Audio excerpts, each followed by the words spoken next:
Nah sekarang di belakang Amerika ada 60 negara, berarti kurang 20 negara. Jadi nanti di belakang Amerika ada 80 negara. Rasulullah mengabarkan, sebelum peperangan dengan Rom, kalian berdamai dengan Rom. Nah ini otak-atik gadok ini, Pak. Jadi makanya tidak bisa dijadikan dalil. Apakah sekarang seluruh dunia Islam itu kan sekarang merapat ke Rusia. Nah, Rusia itu Romawi Timur. Sedangkan Ukraina itu Romawi Barat, yang dimana di belakangnya Amerika. Nah, seluruh dunia Islam termasuk Indonesia itu sekarang merapat ke Rusia. Apakah ini yang dimaksud berdamai dengan Rom? Wallahu a'lam bishawab. Hanya Allah yang tahu. Bismillahirrahmanirrahim. Ya ayyuhalladzina amanu taqullaha haqqa tuqatih wa la tamutunna illa wa antum muslimun. Ya ayyuhan nasu taqu rabbakum alladzi khalaqakum min nafsin wahidah wa khalaqa minha zawjaha wa batha minhuma rijalan katsiran wa nisaa'a wattaqullaha alladzi tas'aluna bihi wal arham innallaha kana 'alaikum raqiba. Ya ayyuhalladzina amanu taqullaha wa qulu qawlan sadida yuslih lakum a'malakum wa yaghfir lakum dhunubakum wa may yuti'illaha wa rasulahu faqad faza fawzan 'azima. Amma ba'd, fa inna asdaqal hadits kitabullah wa khairul hadi hadi Muhammadin sallallahu alaihi wasallam wa syarrul umur muhdatsatuha wa kullu muhdatsatin bid'ah wa kullu bid'atin dhalalah wa kullu dhalalatin finnar. Masyarul muslimin rahimakumullah, Rasulullah sallallahu alaihi wasallam mengabarkan kepada umatnya tentang hadis-hadis akhir zaman, sebagaimana bisa kita lihat dalam kitab Sahih Muslim bab Al-Fitan wa Salatus Sa'ah. Rasulullah sallallahu alaihi wasallam mengabarkan tentang negeri-negeri Islam akhir zaman. Rasulullah memberikan wasiat kepada umatnya. Qala Rasulullah sallallahu alaihi wasallam, wa innal iman idza waqa'atil fitan bisyam. Ini hadis sahih rawahu Muslim. Jadi Rasulullah menegaskan barometer iman kita saat fitnah-fitnah akhir zaman itu sudah mengglobal, meluas seluruh dunia. Rasulullah memberikan wasiat, barometer iman kita itu bila di Syam, bumi Syam.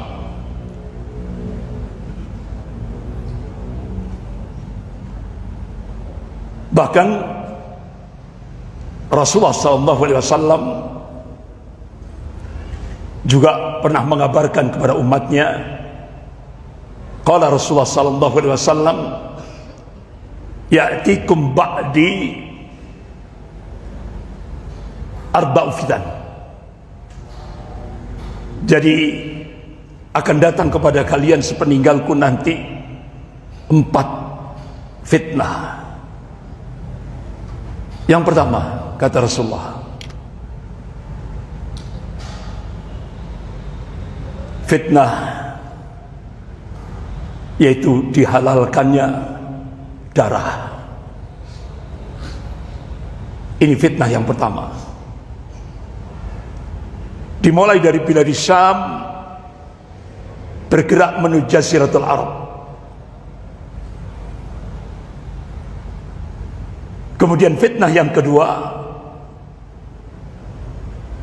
dihalalkannya darah, mal, harta. Ini yang kedua.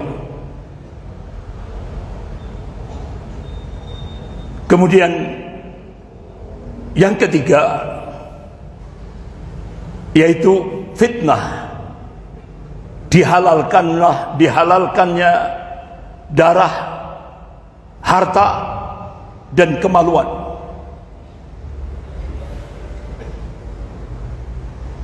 Dan yang keempat, Rasulullah mengabarkan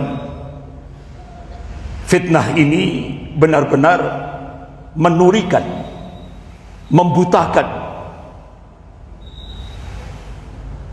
dan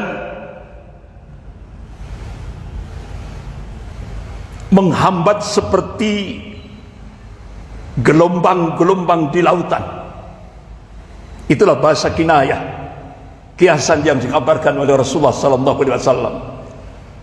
Dan itu dimulai dari Bilad Syam, bergerak ke Jaziratul Arab. Dan itu sudah kita saksikan bersama. Oleh karena itu Rasulullah mengabarkan Bilad Syam ini negeri Islam akhir zaman. Bahkan puncak kemenangan Islam di akhir zaman, Rasulullah SAW juga mengabarkan Syam. Ini puncak kemenangan Islam di akhir zaman. Pertanyaannya, Syam yang mana? Pasca perjanjian Sykes-Picot antara Inggris dan Prancis. Jadi Inggris, Prancis bagi-bagi daerah jajahan. Inggris menjajah Palestina dan Yordan. Prancis menjajah Suriah dan Lebanon. Sehingga Syam pasca perjanjian Sykes-Picot antara Inggris dan Prancis dipecah jadi 4 negara: Palestina, Yordan, Suriah, dan Lebanon. Yang menjadi pertanyaan kita, mana yang dimaksud pusat kemenangan Islam di akhir zaman? Rasulullah memberikan penegasan. Qala Rasulullah sallallahu alaihi wasallam fi Baitul Maqdis wa akna fi Baitul Maqdis. Ini hadis sahih rawahu Ahmad. Ini pasti, tidak bisa tidak. Mereka membuat makar, tapi Allah akan balas makar mereka. Dan Allah itu sebaik-baik membuat makar. Bapak-bapak, ibu-ibu yang dimuliakan Allah. Bahkan Rasulullah SAW berdoa secara khusus. Allahumma barik lana fi Syamina wa Yamanina. Ya Allah, berilah keberkahan negeri Syam kami dan negeri Yaman kami. Dalam beberapa hadis-hadis sahih, Rasulullah mengabarkan nanti di akhir zaman ada 2 pasukan, satu di Syam dan satu di Yaman. Nah, saya tanya kepada para jamaah ini, kira-kira di 2 tempat ini sudah bergerak enggak mujahidinnya? Sudah? Berarti ini hak. Apa yang disampaikan oleh Rasulullah 1446 tahun yang lalu sudah terjadi sekarang, dan sudah kita saksikan bersama. Masya Allah, ini menambah keyakinan kita, menambah keimanan kita. Kenapa? Karena Allah Subhanahu wa taala menegaskan dalam surah An-Najm ayat 3-4, A'udzubillahi minasyaitonir rajim. Wa may yantiqu 'anil hawa in huwa illa wahyun yuha. Apa yang disampaikan oleh Rasulnya itu bukan ahwa, bukan hawa nafsu. apa yang disampaikan oleh Rasulullah SAW itu wahyu yang diwahyukan oleh Allah kepada Rasulnya, pasti terjadi, tidak bisa tidak. Sahabat tanya, ya Rasulullah, kenapa kok tidak di Irak? Pernah satu saat Rasulullah di Madinah, beliau berdiri, beliau menunjuk tangan beliau ke arah Irak. Rasulullah mengabarkan, Irak itu tempat kornus syaitan, tanduk setan. Itu sudah dikabarkan oleh Rasulullah 1446 tahun yang lalu. Artinya sumber fitnah akhir zaman sejak dulu sampai sekarang nanti, sampai mendekati yaumil kiamah, itu berasal dari Irak.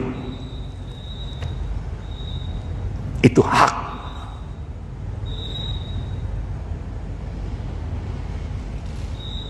Inilah yang dikabarkan oleh Rasulullah. Oleh karena itu, sahabat, ya Rasulullah, pilihkan kami. Pilihlah Syam atau Yaman. Ini arahan Rasulullah kepada para sahabatnya. Pilihlah Syam atau Yaman. Bahkan Rasulullah SAW mengabarkan, qala Rasulullah SAW, yakhlu min adin abyan isna asra alfan yansuruna Allah wa rasulahu hum khairu man baini wa bainahum. Rawahu Ahmad At-Tabrani dalam kitab Al-Kabir. Akan muncul dari Aden Abyan. Aden Abyan itu kalau di Yaman itu paling ujung, pojok gitu. Aden Abyan. Rasulullah mengabarkan ada 12.000 pasukan yang akan menolong Allah dan Rasulnya. Mereka adalah sebaik-baik orang di antaramu dan di antaraku dan mereka.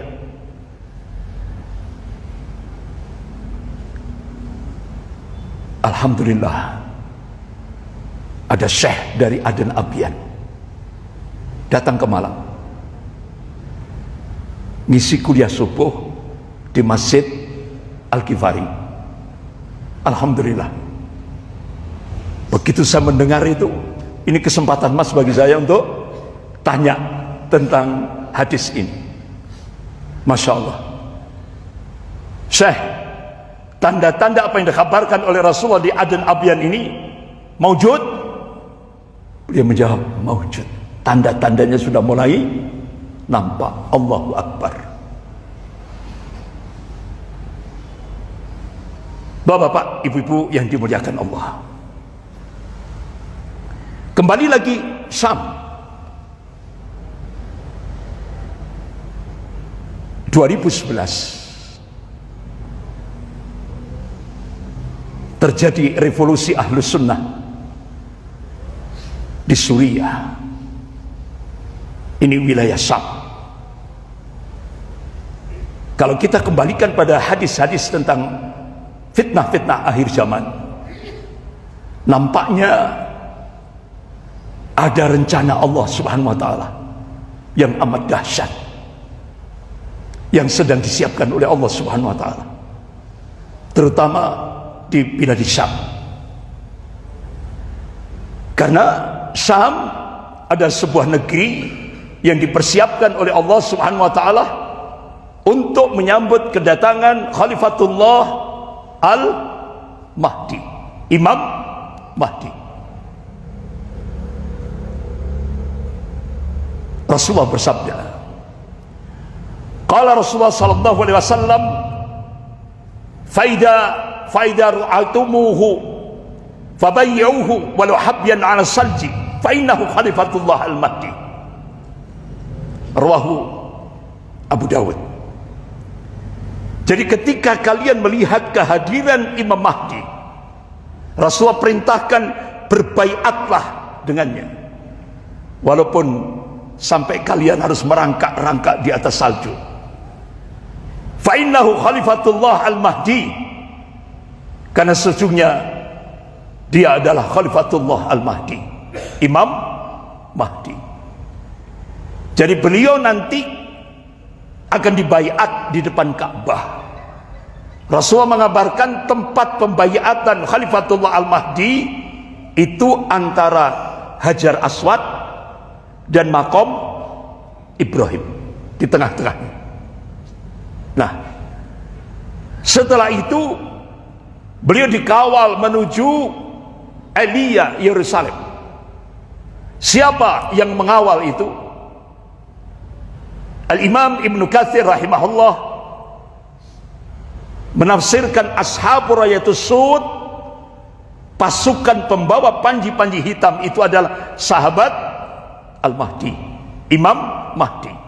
Mereka itulah yang akan mengawal Imam Mahdi menuju Baitul Maqdis, dan itu tanda-tanda puncak kemenangan Islam di akhir zaman. Karena Syam Allah akan munculkan, itu tempat Allah munculkan Khalifah Rashidah, Khalifah yang lurus, yaitu Imam Mahdi. Nah sekarang dari mana Ashabur Rayatus Sud, pasukan pembawa panji-panji hitam itu?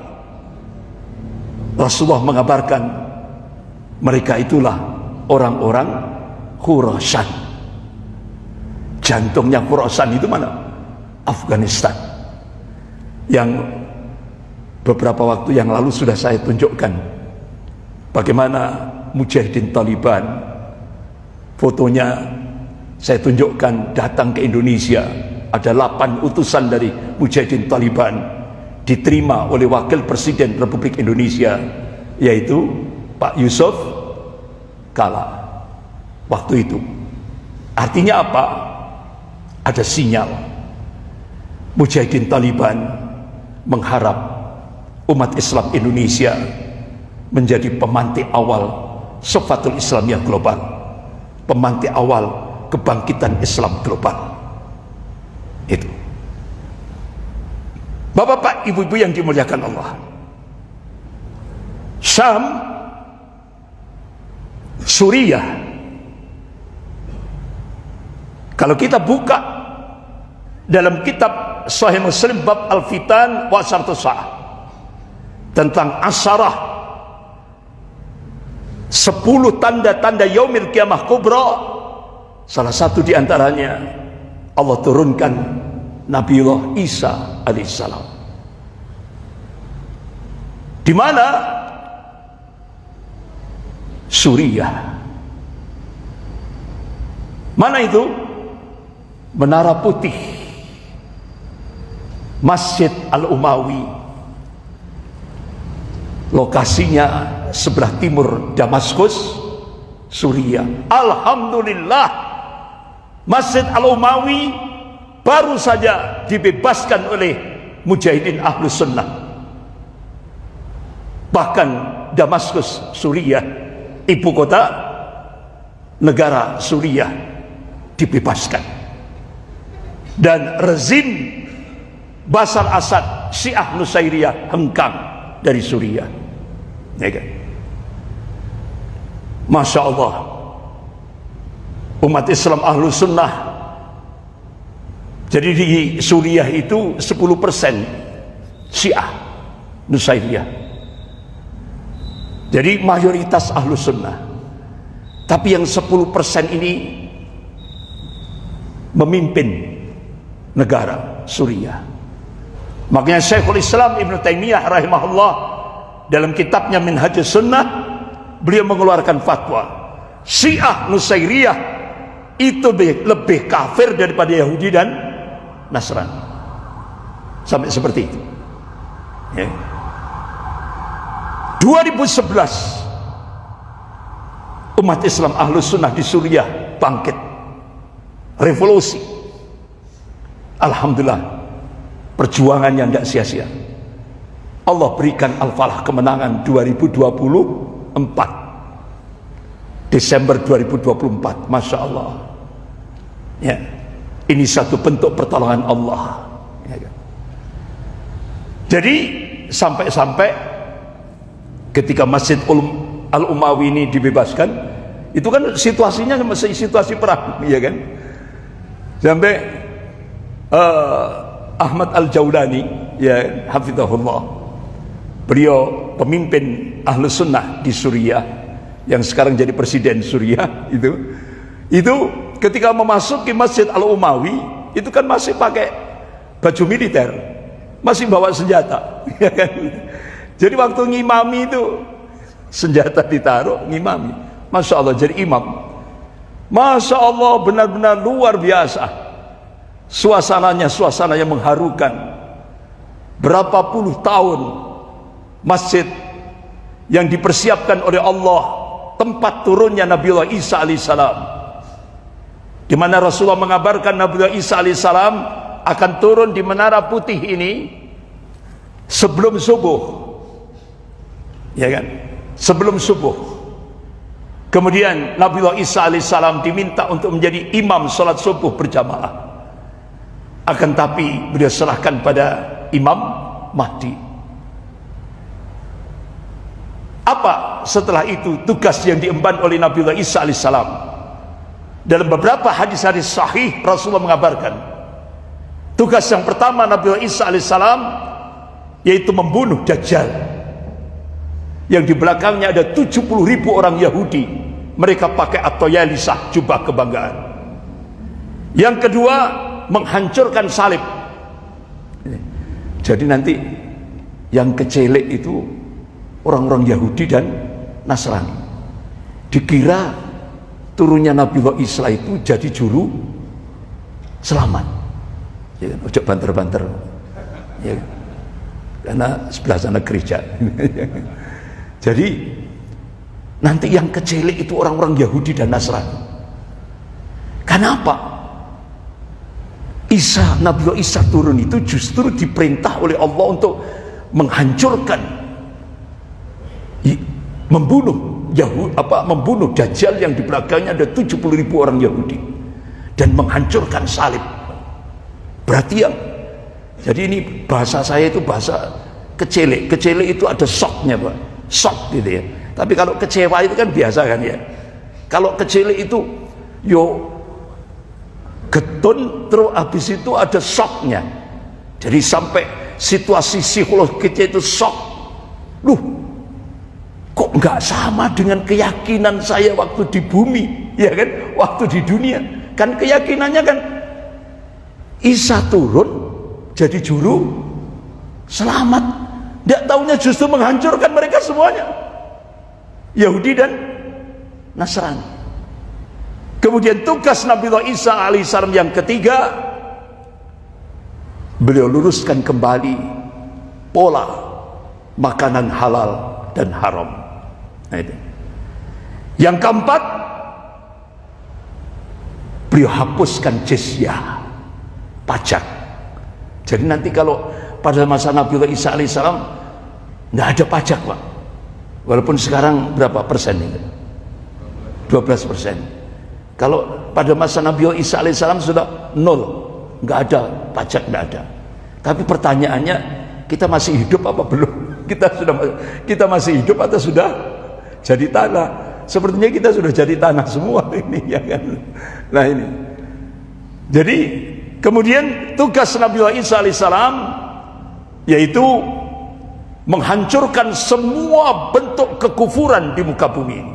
Dan puncaknya Nabiullah Isa alaihissalam ditugaskan oleh Allah untuk menghancurkan Ya'juj wal Ma'juj. Itu. Kalau bahasa orang-orang Yahudi dan Nasrani itu kan nyebut Nabiullah Isa alaihissalam yang ditunggu jadi juru selamat itu kan Mesia. Mesia. Kita tunggu Mesia, juru selamat. Tidak taunya kecelek kuadrat. Bapak-bapak, ibu-ibu yang dimuliakan Allah, Suriah, Syam dipersiapkan oleh Allah untuk menjadi tempat malhamah, peperangan. Mulai dari malhamah dan puncaknya malhamatul kubra, perang akbar di akhir zaman. Dan itu diyakini oleh orang-orang Yahudi dan Nasrani. Orang-orang Yahudi Nasrani itu nyebutnya perang Armageddon. Ya. Kalau kita menyebutnya Malhamatul Kubro. Jadi kalau bapak ibu tanya orang-orang Yahudi, orang Nasrani, percaya itu. Nanti di akhir zaman akan terjadi perang dahsyat antara kaum muslimin dengan bangsa Yahudi, ya kan? Kalau Rasulullah SAW, la taqum sa'ah, tidak akan terjadi kiamat hatta tuqatil muslimun al-yahud, hingga kaum muslimin memerangi Yahudi. Sampai-sampai kata Rasulullah, di mana batu, pohon, di belakangnya ada orang Yahudi, biidznillah, atas izin Allah, batu, pohon itu bisa berbicara dan memanggil, ya Muslim, ya Abdullah. Di belakangku ada orang Yahudi, faktulhu, bunuhlah. Ini kecuali pohon gharqad. Ini hadis sahih riwayat Bukhari wa Muslim. Pak, Bu, hadis ini dipercaya oleh orang-orang Yahudi, dipercaya oleh orang-orang Nasrani. Nah, kalau umat Islam tidak percaya, kebangetan itu. Ini orang Yahudi di Israel sibuk nanam pohon gharqad, persiapan akhir zaman, sampai jutaan ditanam itu, karena itu tempat pelindungnya orang Yahudi. Tapi walaupun seperti itu, kan Rasulullah ngabarkan sampai batu, pohon itu akan berbicara. Di belakang ada orang Yahudi, faktulu, hancur, akan Allah hancurkan. Jadi nanti ada masanya the end of Zionism Empire, ada masanya hancurnya imperium Zionis Yahudi. Tunggu tanggal mainnya, ya.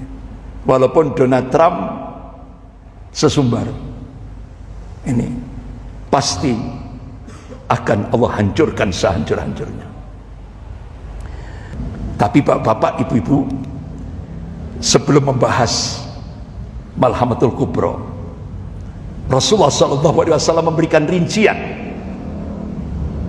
akan terjadi peperangan di Aleppo, Halab, A'ma, Audabik, itu antara kaum muslimin dan Rom. Di belakang Rom, kata Rasulullah, ada 80 arroyah, panji, 80 negara. Nah, sekarang di belakang Amerika ada 60 negara, berarti kurang 20 negara. Jadi nanti di belakang Amerika ada 80 negara. Rasulullah mengabarkan, sebelum peperangan dengan Rom, kalian berdamai dengan Rom. Nah, ini otak-atik gadok ini, Pak. Jadi makanya tidak bisa dijadikan dalil. Apakah sekarang seluruh dunia Islam itu kan sekarang merapat ke Rusia. Nah, Rusia itu Romawi Timur, sedangkan Ukraina itu Romawi Barat, yang dimana di belakangnya Amerika. Nah, seluruh dunia Islam termasuk Indonesia itu sekarang merapat ke Rusia. Apakah ini yang dimaksud berdamai dengan Rom? Wallahu a'lam bishawab. Hanya Allah yang tahu. Kan saya ini cuma otak adik gadok, ya kan? Ya kan? Ya, bagaimana perdamaian antara kaum muslimin dan Rom? Apakah yang dimaksud ini? Wallahu a'lam. Ini kan yang kita lihat sekarang ini kan seluruh dunia Islam termasuk Saudi merapat ke Rusia, termasuk Indonesia yang dipimpin oleh Pak Prabowo, ya kan? Nah, ini bahkan bapak-bapak, ibu yang dimuliakan Allah, ketika Indonesia sekarang merapat ke Rusia sehingga ikut BRICS, ya kan? BRICS, Masya Allah, Indonesia sekarang ingin menjadi superpower yang ketiga. Akhirnya apa, Pak? Ekspor Indonesia yang selama ini lewat Singapura, langsung Presiden Prabowo stop, gak boleh lagi ekspor lewat Singapura, sehingga Singapura mati gitu. Karena selama ini kekayaan Singapura itu hasilnya dari Indonesia. Wah, kok bodoh sekali ya pemerintahan sebelum-sebelumnya ini. Akhirnya begitu dipegang oleh Presiden Prabowo, langsung Batam langsung oleh BRICS dijadikan menjadi kota global perdagangan internasional, sehingga akhirnya Presiden Prabowo langsung stop ekspor melewati Singapura. Nggak perlu lewat Singapura, cukup dari Batam ke dunia luar, nggak perlu lewat negara kedua yaitu Singapura, langsung ini Pak. Jadi ini Singapura mulai goyah. Nah kemarin ternyata Mr. Mulyono jual pasir ke Singapura itu nilainya 600 triliun. Lah duitnya kemana itu? 600 triliun itu enggak ada. Di kas negara juga enggak ada. Kemana duitnya itu? Ya? Oh belum dibayar. Ya Allah. Ini Pak, Masya Allah, kita bersyukur kebijakan Presiden Prabowo. Jadi insya Allah ini benar-benar Batam akan menjadi kota perdagangan internasional, kota global. Ini pada saat Presiden. Jadi sekarang ekspor Indonesia melalui Singapura stop total. Benar-benar Singapura akan goncang, karena selama ini kekayaan Singapura itu hasil dari Indonesia. Stop oleh Presiden Prabowo. Sudah nggak main-main sekarang ini. Bahkan sampai sekarang mudah-mudahan ya, karena waktunya sudah habis, insya Allah kita lanjutkan Ahad subuh. Ahad ini ya. Ya Pak, Ahad ini kita lanjutkan Ahad subuh lebih panjang lagi. Sekian, kita akhiri dengan bacaan hamdalah dan doa kafarat majlis. Alhamdulillahirabbil alamin. Subhanakallahumma wa bihamdika asyhadu an la ilaha illa anta astaghfiruka wa atubu ilaik. Wabillahi taufiq wal hidayah. Wassalamualaikum warahmatullahi wabarakatuh.